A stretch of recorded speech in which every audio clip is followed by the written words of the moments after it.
Hoje, a velocidade da informação antecipa a chegada do futuro e muda a forma de se comunicar. Em vez de assistir passivamente à TV, agora a internet traz algo mais democrático.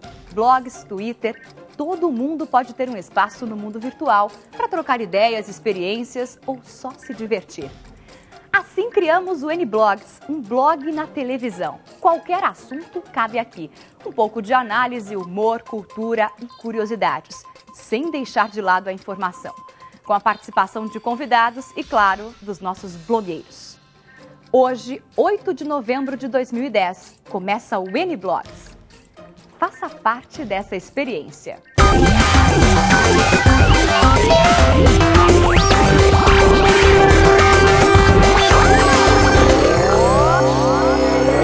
Olá, boa noite. O N-Blogs está no ar, nosso primeiro programa. E logo nessa estreia, a gente trouxe convidados especialíssimos para você. Está com a gente aqui o doutor Alexandre Feldman, clínico geral, especialista em dor de cabeça. Um problema que, se você não teve, um dia você ainda vai ter, né, doutor? Pois é, olha, obrigado, Fabiana, e a toda a produção do programa por me convidar aqui e falando no N-Blogs com todo mundo. Maravilha. E já estou vendo aqui um pessoal super legal, a Rosana Herman, e tomara que esse programa seja ótimo sempre. Maravilha, com certeza. Com a gente também está aqui o ator Felipe Martins. Já fez várias participações em televisão, já fez cinema, já fez teatro e hoje ele dá aulas de interpretação no Rio de Janeiro. Felipe, boa noite, obrigada. Boa noite, obrigado a vocês.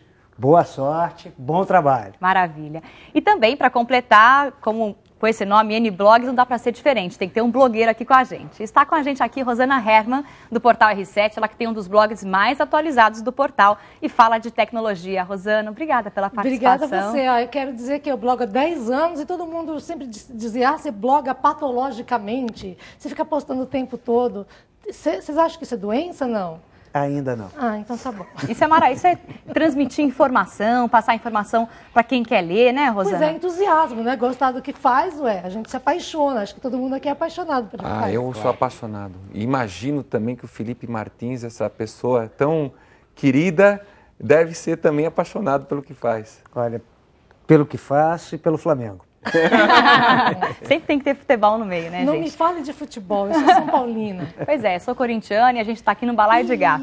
Mas a gente vai começar esse programa, o N-Blogs, com um assunto que é o assunto do dia, o assunto que correu aí o final de semana e continua hoje na maior polêmica. Foram as provas do Enem, realizadas no sábado e no domingo. Mais de 3 milhões e 300 mil candidatos fizeram a prova do Enem neste final de semana, mas como no ano passado já aconteceu, o Enem deste ano também teve problemas. Vamos ver o VT.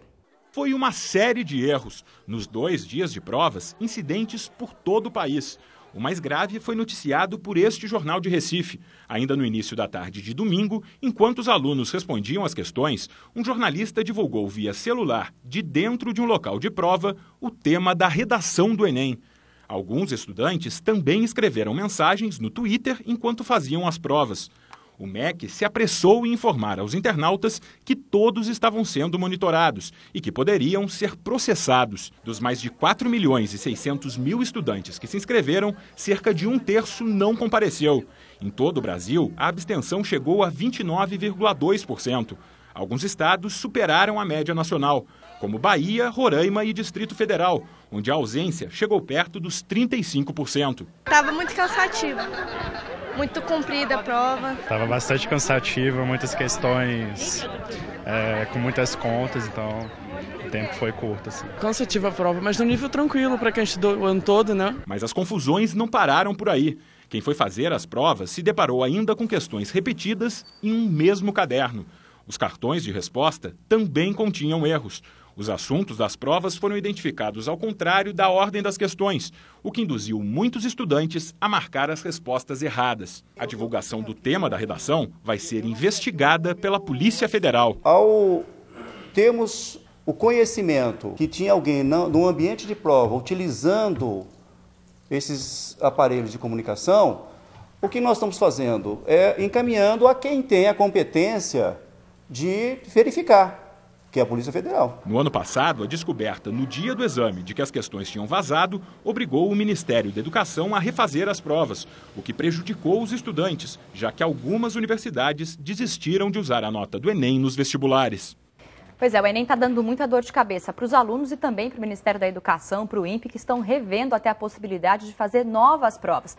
Rosana, sua filha prestou o Enem, não é isso? Prestou. Eu fiz 2 posts no meu blog, indignada com o fato de que não podia levar borracha.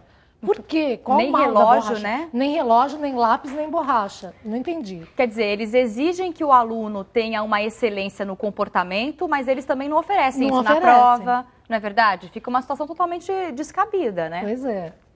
Fiquei muito indignada, eu e todos os alunos, né? E depois, quando os problemas começaram, trocou gabarito, e aí questões repetidas, eu falei, tem 1 ano para fazer isso. Claro, eles têm 1 ano para planejar. Preparar. Esse assunto dá muita dor de cabeça, né, doutor? Eu até te diria que é uma coisa que faz muito mal para a saúde de uma pessoa em desenvolvimento que está fazendo essa prova. Tem consequências vitalícias. Eu questiono realmente a necessidade de um aluno que tem compromisso agora com estudos, se submeter a esse tipo de situação. Sou contra. Já é estressado porque tem o vestibular. Isso eu aí acho, não deveria justamente, acontecer. o aluno deveria seguir seu processo de ensino, aprendizado e não participar desse tipo de neurose social. Ok. É muito difícil, né? Porque a pessoa está realmente com a sensação de que ali ela define a vida dela, e não é verdade. Isso. Muito bem falado, olha aí. Não é uma definição de vida ali. É o começo da, sabe? É um processo, a vida é um processo. Não vai... E a gente vai falar mais sobre isso, fazer um link direto São Paulo, Rio de Janeiro, com o Fábio Ramalho, que já está ouvindo a gente. Fábio, boa noite. Como tem sido a repercussão aí dos erros da prova do Enem aí no Rio de Janeiro, hein?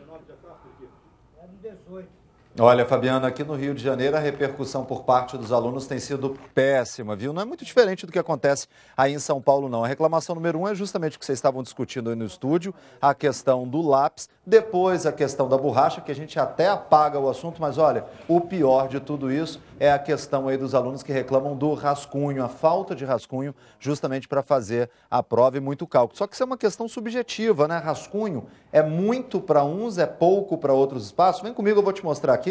Esse é o assunto também aqui do blog do RJ Record aqui no Rio de Janeiro, o nosso blog, que aí eu intitulei hoje, olha, Enem, nem eu. Eu estou meio que sintetizando, viu, Fabiana, a reclamação dos alunos e estou destacando uma foto aqui muito curiosa, queria que você compartilhasse comigo. Tá vendo esses alunos segurando aí a nota 0? Sabe o que é isso? Um jornal carioca foi aí nas saídas dos pontos de provas e levou aí vários cartazetes com notas que os alunos deveriam dar para o Enem. Olha que curioso, o Enem avalia o ensino médio e o jornal pediu que os alunos avaliassem o exame do Enem. Sabe qual foi a nota que os alunos deram? A foto já entrega. Vou pedir para voltar aqui de novo. Pois é, dá para imaginar. Só, nota 0, todo mundo optou pelo 0. Complicado fazer o Enem desse jeito, né, Fabiana? Não, com certeza, Fábio. É uma coisa inadmissível para um exame que é feito, inclusive, pelo governo, pelo Ministério da Educação. Eles tinham que ter prioridade de fazer durante 1 ano um planejamento decente para que os alunos pudessem fazer a prova com tranquilidade e usar a nota, porque é para isso que serve o Enem, usar a nota no vestibular que ele escolher, para a profissão que ele escolher seguir e poder usar essa nota para poder dar um ganho, né, Fábio? Inclusive no vestibular, né? É exatamente isso, Fabiana. Tem muita gente já dizendo que o INEP, que é quem organiza aí a prova, acabou sendo inepto na realização aí do exame, viu? Tá certo, Fábio Ramalho. Obrigada pela participação. Amanhã a gente conversa novamente aqui no Uniblogs.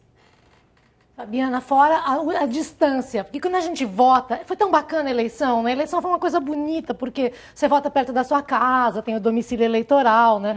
Minha filha teve que ir 25 quilômetros de casa, ida e volta são 50, 2 dias são 100 quilômetros para poder fazer uma prova. Por quê? E uma falta de seriedade absoluta, né? Quer dizer, um aluno que está aprendendo valores, uma pessoa que está realmente se formando, eu acho que isso é uma ducha de água fria. E o Felipe Martins estava falando uma coisa muito interessante. Fala de novo o que você tinha me falado. É que aquilo ali não é um turning point, não é um momento de decisão. Você não está decidindo a tua vida ali.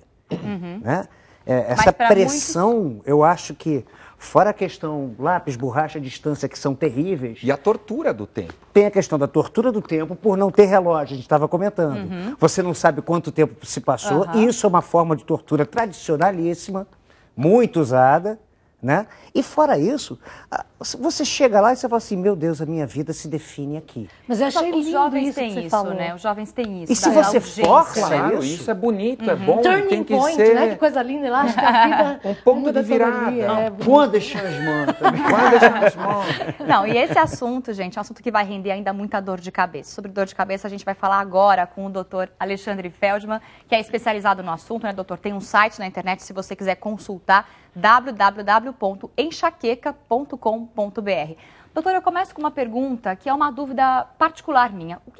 Como a gente difere uma dor de cabeça comum para uma enxaqueca? Pois é, tem muitas dúvidas a esse respeito. O que a gente tem que entender é que dor de cabeça pode dar em centenas de doenças. Então, doenças por problemas vasculares, doenças por problemas metabólicos. Você pode estar com um resfriado, uma virose, uma meningite, um problema dentário, um problema da coluna, você vai ter dor de cabeça como um dos sintomas. A enxaqueca é mais uma dessas doenças que pode ter entre os seus sintomas a dor de cabeça. Então, só que é uma doença muito comum. Estima-se que cerca de 20% das pessoas sofrem desse problema. Do mundo, mundial. Então é o seguinte, mas muita gente pode não saber que sofre. Então existe um desconhecimento, e eu ouso dizer até desconhecimento médico sobre esse problema. Tem muitos profissionais de saúde não acreditando na gravidade das dores de cabeça de seus pacientes ou dos pacientes que chegam a eles num pronto-socorro. E isso tem que mudar, porque a informação já existe. Claro. A gente vai ver, inclusive, agora uma reportagem sobre a enxaqueca. Vamos ver. Na maioria dos casos, a dor de cabeça não é tão lancinante, mas atrapalha a vida de 2 em cada 10 brasileiros. E sem saber, a vítima muitas vezes contribui para agravar o quadro. O uso de analgésicos faz com que as áreas do cérebro, que regulam, modulam e controlam as sensações dolorosas, não funcionem bem. É como se ficassem preguiçosas, a ponto de um pequeno estímulo causar dor de cabeça. Isso pode levar à cefaleia crônica diária. E o que é pior, os analgésicos passam progressivamente a perder o efeito. Com o passar do tempo, aquela dor de cabeça que ocorria uma vez por mês, passa a ocorrer 2 vezes por mês, 1 vez por semana, 2 vezes por semana, e com o tempo ela passa a ocorrer diariamente. Vanessa tem enxaqueca. O barulho no escritório, muitas vezes, é um verdadeiro martírio. Tem dia de você chegar de manhã, ir embora com dor de cabeça, chegar no outro dia com dor de cabeça, dormir e acordar com dor de cabeça. Uma tortura. É uma tortura, é difícil. Mas tem que trabalhar. Com dor ou sem dor. Nos últimos 50 anos, os médicos registraram um aumento brutal do número de casos de enxaqueca entre as mulheres. Não é por acaso que isso aconteceu justamente quando elas começaram a enfrentar o estresse do mercado de trabalho. Difícil, né? Você tem que trabalhar, você tem que chegar em casa, você tem que cuidar de filhos, você tem que cuidar de casa. Hoje se sabe que a enxaqueca é uma doença do cérebro. As pesquisas mostram que o cérebro de quem tem enxaqueca é diferente do cérebro de quem não tem. Ele é um cérebro que a gente chama hiperexcitável. É um cérebro hiperalerta. Eu sempre falo que às vezes é bom. Às vezes o fato de você estar sempre alerta te impede de cair numa esparrela, porque você está sempre preparado para alguma coisa. Então, mas para enxaqueca é ruim. Mas para enxaqueca é ruim. Entendi. Tem as suas vantagens. Tem as suas desvantagens. Esse cérebro hiperexcitável reage mais não só ao estresse, mas a outros fatores ambientais, como a poluição. Um estudo feito em Turim, na Itália, mostrou que o aumento das crises de enxaqueca acompanhava os dias de maior poluição do ar. Os médicos recomendam que quem sofre de dor de cabeça investigue os motivos. Toda dor de cabeça tem, hoje em dia, alguma forma de ser controlada, minimizada e, muito frequentemente, eliminada.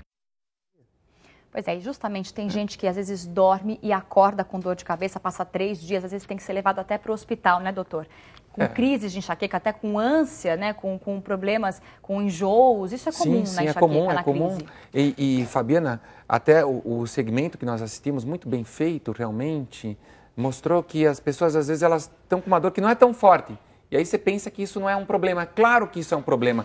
Ela não é tão forte para você perder o teu trabalho, você vai trabalhar, você vai digamos, entre aspas, produzir um certo tanto, mas quando você chega em casa, muitas vezes você não se aguenta mais. É bom investigar. Sua vida social mas fica ruim. O que dói? Se o cérebro não sente dor, o que dói? Que eu já tive dor de cabeça que parecia uma bolinha, assim, atrás do olho. Eu sentia que a dor era esférica. Mas não é que o cérebro não sente dor. Tem um lugar no cérebro que serve para te dar consciência de que está doendo.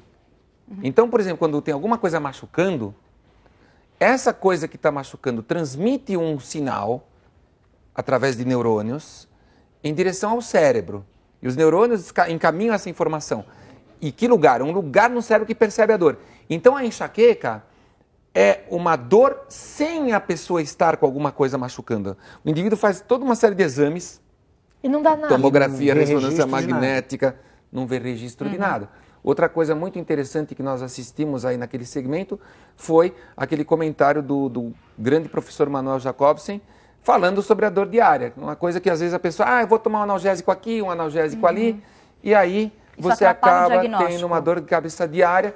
A dor de cabeça diária atrapalha o diagnóstico porque ela é um tipo de um lugar comum para muitos tipos de dor de cabeça. Muitas dores de cabeça evoluem para diárias se mal administradas com analgésicos. Agora sim, Felipe, eu queria saber de você. Você costuma ter dor de cabeça? Você que enfrenta o estresse de gravações, Olha, muitas correria? vezes sim, por uma luz mais forte. O personagem, o Big Tom, o personagem do História de Esther, por exemplo, no momento em que eu raspei a cabeça, que eu precisei ficar sem a proteção do cabelo, a dor de cabeça foi quase imediata.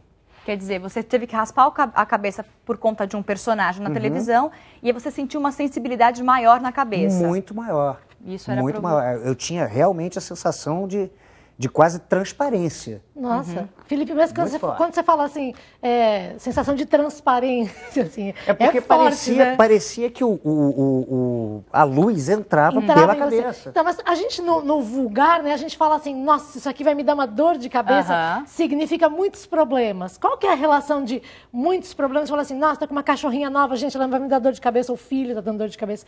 Qual que é a relação que a gente faz entre muitos problemas ao mesmo tempo e dor de cabeça? Porque a dor de cabeça é uma coisa muito comum. É uma coisa que ninguém quer. Então é um termo realmente que se fala em vários países. E que se pensar em muita coisa, vai ter dor de cabeça. Não, pensar dor de cabeça. Também isso, muita preocupação. Para algumas pessoas. Coisas que não dão certo, acabam muitas vezes resultando em dor de cabeça, especialmente em quem sofre de enxaqueca. Por exemplo, talvez tenham pessoas aqui entre nós que não têm tantas dores de cabeça. Eu tenho raramente. Eu tenho todo mês dor de cabeça. Inclusive, acho que é uma questão importante de falar, porque muitas mulheres têm dor de cabeça por conta do ciclo menstrual, as questões hormonais, As questões hormonais. Mais mulheres que homens têm enxaqueca. Isso já é uma coisa interessante. Crianças têm enxaqueca em igual proporção. Por sinal, crianças podem sofrer com enxaqueca. Criança tem dor de uma cabeça? forma atroz. Criança também tem dor de cabeça? Tem. Porque antigamente os pais falavam que era coisa de adulto. Criança não tem dor de cabeça. E ainda se pensa assim. E o problema é que a enxaqueca, inclusive como a Fabiana muito bem nos lembrou enquanto estávamos fora do ar, é uma série de sintomas, não é apenas uma dor de cabeça. Então, além da dor de cabeça, uma pessoa com enxaqueca pode ter náuseas, vômitos, aversão à claridade, aversão ao barulho. Faz um ator que tem que entrar numa peça? O Felipe tem que fazer uma peça, um monólogo, sei lá, a única ao vivo, alternativa para um ator como o Felipe é ele não ter tanta dor de cabeça que o impeça de trabalhar e produzir, porque nós podemos ter perdido pessoas importantes no começo de sua carreira por causa de sérias dores de cabeça. Já teve desmotiva uma pessoa. Já. Eu tenho, além de tudo, eu tenho bruxismo, né? Então eu estou sempre mastigando, fazendo mais pressão. Força. Então eu creio que eu faço. E não há um momento que eu vá entrar em cena que eu esteja 60% tranquilo. Não tem. Não tem. Até hoje, não tem. Ele já fez mais de 20 trabalhos na televisão, já fez cinema, já fez teatro e hoje é contratado aqui da Rede Record. Eu estou falando do Felipe Martins, que está com a gente neste papo aqui na estreia do N-Blogs. Felipe, eu gostaria de falar justamente sobre a sua participação aqui na Record, na Histórias de Esther. Você fez um eunuco, né? Um personagem totalmente diferente. Fiz um eunuco careca, né? Uma grande dupla, era o Big Tom e o Teres. Uma grande dupla com o Vitor Hugo. Pô, fantástico ter feito esse trabalho com ele, assim, foi Muito legal. E a caracterização totalmente diferente, raspou a cabeça, como a gente falou no primeiro bloco, né? Eu tava até comentando que raspar a cabeça dá dor de cabeça. Vamos ver a participação do Felipe em Histórias de Esther. Roda. Queria ser um homem inteiro, Teres. Para ter uma mulher como Esther para mim. Não sonhe tão alto, Birita. Ainda que tu fosses um homem inteiro, Esther é bela e formosa demais para alguém como tu. Ela nasceu para ser rainha. E eu? Nasci para ser eunuco. Nasceu para ser eunuco. Isso não foi uma afirmação. Isso foi. E que fique bem claro que o pessoal fala eunuco. Precisa ver. Fala, eunuco é quando, né, corta. Precisa ver bem o que corta, a distância, né? Entre personagem e ator, por favor. É outra coisa, né? Bem diferente. Felipe, eu achei interessante também, porque você, além de fazer novela e filmes, hoje você está dedicado a ensinar jovens atores a interpretação. Conta um pouquinho dessa história. Como você não migrou, mas você colocou isso na sua vida, integrou isso na sua vida também? Olha, eu tive excelentes professores, assim. Tive o Carlos Wilson, foi um diretor que foi um excelente professor para mim. Eu tive Maria Padilha, Miguel Falabella, uma série de professores. Então, eu acho que eu peguei um pouco do que eles faziam, né? E eu acho, assim, como a gente estava discutindo aqui, até a questão do Enem e tal, que existe um momento lúdico de um ser humano que está justamente entre a infância e a adolescência, que se a gente não trabalhar favoravelmente aquilo, a pessoa vai se transformar numa cínica, no mau sentido. Entendeu? Então eu acho que, puxando mesmo a sardinha para essa brasa, a educação artística é uma coisa que faz falta e pode dar dor de cabeça. E eu concordo plenamente, Nessa dor falta. de cabeça em todos os sentidos. Porque essa coisa lúdica é o que falta, às vezes, na saúde de uma pessoa. E ela vai ficar procurando a vida inteira pelo que está faltando. Não, isso é muito importante, inclusive, na vida de um ator que está representando vários papéis. A gente vai mostrar também agora um trechinho do Felipe no filme, na participação que ele fez no filme Meu Nome Não é Johnny. Vamos ver.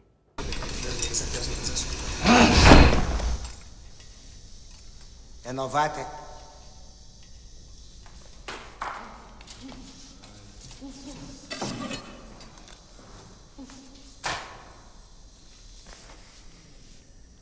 Segura isso aqui, guerreiro. Eu arranco isso do teto e maloco por tudo que é lugar aí. Vai precisar disso aqui dentro algum dia. Obrigado, só queria uma cama. Deve ser aquela ali, ó. Aquilo ali é a cama? Dá graças a Deus eles terem colocado o jornal. Normalmente não coloco nada.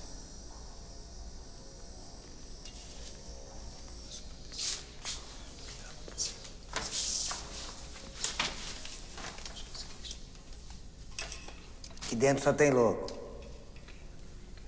Tem uns loucos mais loucos que os loucos. Fazemos o link? Aqui fora Com também. certeza. Aqui fora também. Que demais que é fazer cinema, né? Qual é a sua muito relação bom. com o cinema, Olha, Felipe? a minha relação com o cinema, primeiro, é de espectador, né? Eu lembro que um filme que eu assisti milhões de vezes, não é nem cinema tradicional, foi o Fantasia do Walt Disney. Mas só o fato de eu estar dentro de uma sala, aquela tela que para mim era uma pintura que se mexia, tá ali na minha frente, eu acho que eu fico arrepiado, porque essa relação é uma delícia. Não, e é interessante porque, inclusive, a produção cinematográfica brasileira só esse ano já foi assistida por mais de 17 milhões de pessoas. Quer dizer, o cinema está se abrindo cada vez mais. Isso é bom tanto para a indústria quanto para quem está de telespectador, né? Eu acho assim, eu acho que uma das grandes responsabilidades nessa retomada que as pessoas chamam do cinema brasileiro está muito na autoestima do brasileiro em si. Não só na questão técnica, o cinema brasileiro ficou mais técnico, o som tá bom, que era uma reclamação que a gente todo mundo falava do som antigamente. Do som, às vezes até que não tinha do que reclamar, reclamava do som. Né? Será que o doutor Alexandre assiste filme nacional? Porque aí a gente vê se ele está incluído nesses 17 milhões aí que assistiram filme nacional. Verdade. Nesse ano não assisti. Não, eu tenho ainda um certo preconceito. Tem? O som é ruim? Não, eu acho que tudo ainda tem que melhorar. Meu parâmetro ainda está no filme americano. Então, assim, para o meu entretenimento, um filme que eu gostei muito e está entre os mais lindos filmes que eu assisti é aquele Alto da Compadecida. Que é um filme muito bacana, Celton Mello, inclusive, mas Meu Nome com quem Não É você Johnny, participou de Meu Nome Não É Johnny. Não é por estar na presença do Felipe, que faz parte, que o personagem é ótimo, mas Meu Nome Não É Johnny é muito legal. É muito legal. Eu te diria que a única razão pela qual eu não tenho ido é porque, normalmente nos cinemas que eu vou, você tem que escolher onde você vai pagar para assistir um filme. Então você vai, bom, claro que publicidade ajuda também. Claro. Você vê aquele cartaz, você vê tudo, a mídia falando de um filme, às vezes você escolhe um filme. Ou de um festival, então aí sim, aí você está disposto a ver outros filmes. Mas ainda é caro, quer dizer, eu entendi a sua colocação. Pelo mesmo preço, você pode ver uma superprodução hollywoodiana, pelo mesmo preço você vai ver um filme que às vezes você acha que não... E para quem dinheiro não é o problema, é o tempo. Mas olha, então eu vou dar uma dica para vocês aí que estão em casa, se o problema é dinheiro. Hoje, dia 8 de novembro, a rede Cinemark promove o 11º Festival de Cinema Brasileiro, ou seja, todas os cinemas, todas as redes Cinemark do Brasil, todas as salas de cinema estão com filmes nacionais hoje a R$2. Quer dizer, é um preço módico para você assistir, inclusive, Tropa de Elite 2, que está em cartaz, Nosso Lar e outros filmes que foram produzidos de 2009 até agora. Quer dizer, uma super dica para você, né? E, Rosana, vamos falar um pouquinho das suas notícias. O que tem no seu blog hoje? Olha, meu blog, ele é especializado em generalidades. Especializado em generalidades. Exatamente. Mas como eu posto diariamente, e eu trabalho como gerente de criação da R7, eu estou o dia inteiro em contato com notícias. Então, o que eu faço muito é comentar notícias. Então, eu comento notícias do dia, como, por exemplo, o caso do Enem, é uma coisa que está no meu blog, mas eu também busco outras coisas interessantes para colocar no blog. Então, tem muita coisa de internet que eu falo no blog. E tem um vídeo que eu recomendo muito, que é... Sabe aquela cena de Matrix, que a gente está falando aqui de cinema, que congela assim, a imagem, e você vê essa imagem na ação congelada por vários ângulos? Tem um comercial, está tudo falado em grego, mas dá para entender as figuras. E você vê 3 cenas acontecendo e você vê o making of, como é feita aquela cena. É impressionante que você tem uma água jorrando assim, e aquela água congelada na cena, e você vê todos os ângulos para poder mostrar. Muito incrível. Então, sempre tem uma novidade de internet, alguma novidade da minha vida pessoal, estou com uma cachorrinha nova. Bacana. Né? E tenho sempre alguma coisa também que fala, que comenta as notícias do dia. Agora, Rosana, o que você acha? Isso vale para os meninos também. Uma perguntinha rápida. Aqueles papagaios de pirata. Sabe aquelas pessoas que querem surfar na onda das outras pessoas? O que vocês acham disso? Sacanagem, né? Em que sentido? Assim, papagaio de pirata? Aproveitar a chance de um para aparecer. Ah, bom. O famoso ficar na aba. Ficar na aba. Então, olha só, vamos dar uma olhadinha no que tem hoje no nosso quadro Derrapada. Roda.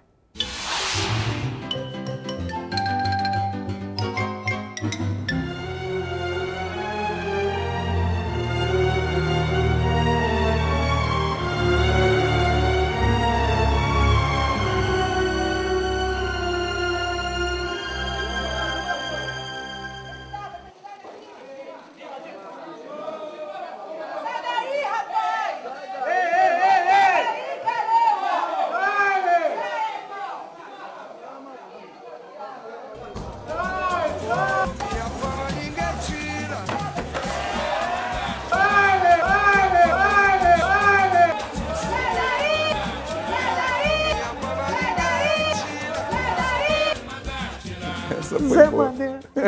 Esse vídeo estava no meu blog no dia, já que ele subiu para o YouTube, estava no meu blog. Isso é que é surfar a onda dos outros, total, né? Total. Os repórteres desesperados. E, tem outra. Ele deu uma declaração depois, esse cara que é o mesário da sessão da Dilma, deu uma declaração, não, a autoridade era eu. Naquele momento, a autoridade era eu. É verdade. Você acha que isso é uma coisa que pode? Isso. Esse rapaz tem um sistema muito nervoso. Muito, tá muito agitadinho, tá muito nervoso mesmo. E quando eu coloquei no blog esse vídeo para comentários, a grande maioria que comentou queria estar no lugar dele, disse que faria a mesma coisa no lugar mas foi dele. muita cara de pau. Todo mundo gritando e ele como se não fosse com ele ali, com aquela cara blasé. Gente, isso é demais, né? Também um pouco de falta de educação nessa hora, né? A pessoa tinha que estar lá.